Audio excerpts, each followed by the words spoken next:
The 6E template has, of course, 6 E's as part of the structure of the lesson. And I'm going to go over each one here pretty in a general sense to give you an idea what you should be including for each one of these. First, at the engage stage, you should be looking here at a very simple activity that makes you think about the topic, raises questions, promotes some sort of curiosity, and you just organizes a student's thinking towards the new content you're going to bring forth in the lesson. A lot of times in a traditional school, we talk about this as a bell ringer, a hook activity, at the bell, an anticipatory set, but basically it's how you get the student interested in and hooked in the lesson. So this is a really simple, quick activity and or statement, cartoon, graphic, joke, short video, question, those kind of things. Just a very short piece of the lesson. The next piece of the lesson, a lot of people like to kind of compare this to the direct instruction part of the lesson.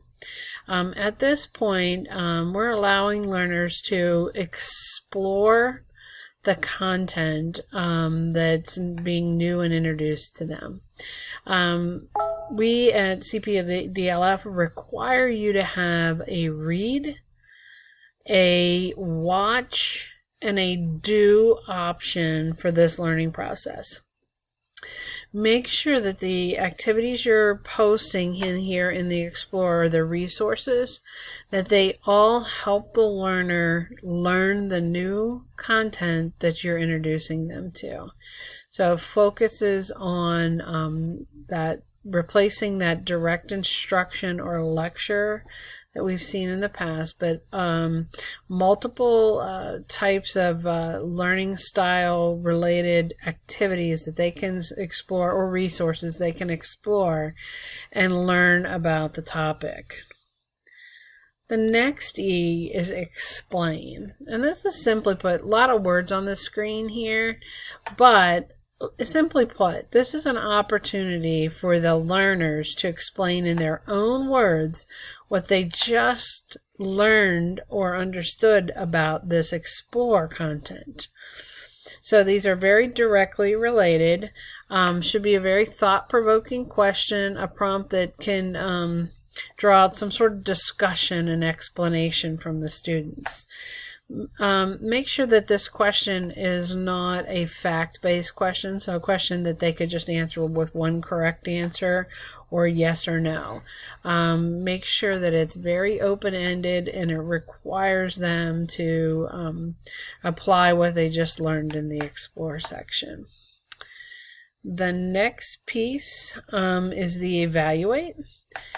The Evaluate is a simple, quick check for understanding, and this is for the learners. This is not a grade for you to mark in your grade book, so you don't need to know that they did it and they passed with a 9 out of 10, or they didn't pass it, they got a 4 out of 10, and then you have to assign something else.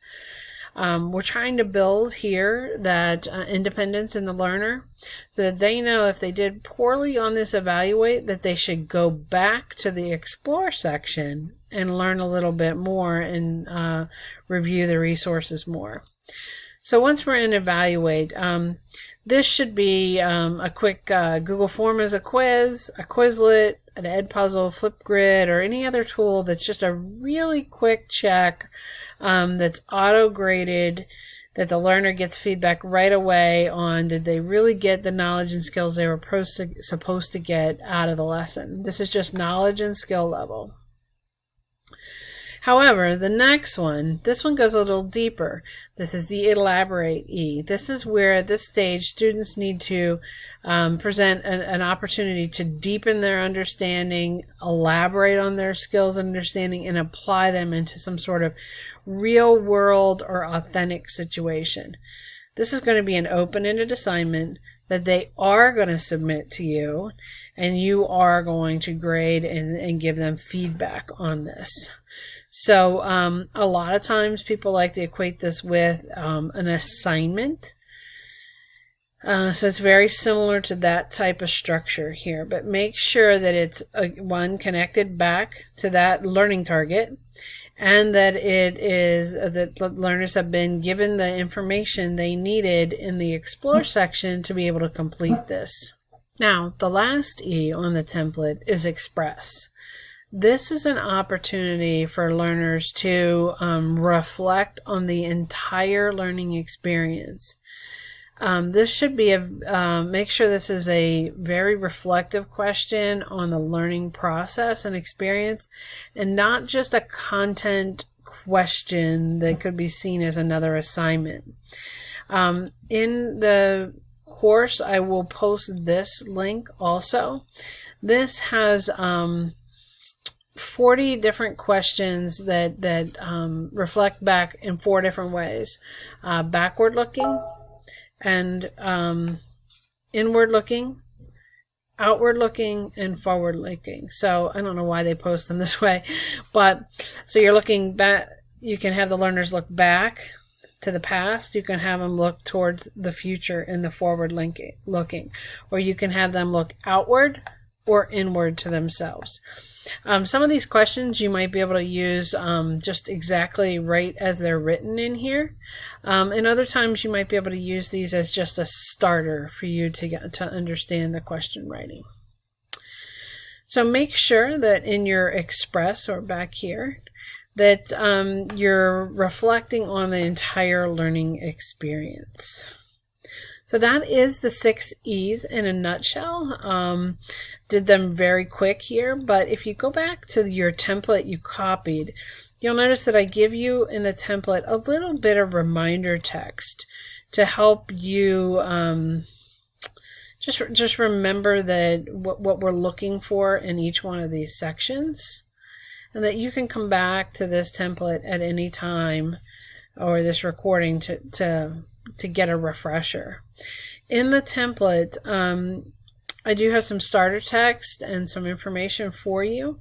You can feel free to adjust this and maybe make your own template if you're going to have a certain set of verbiage that you're going to use often. I suggest that you type it in to this area if it's perhaps in the Explore, and you just make yourself another copy of that template so that you can provide yourself a few shortcuts. Well, if you have any questions on the 6 E's, please let me know.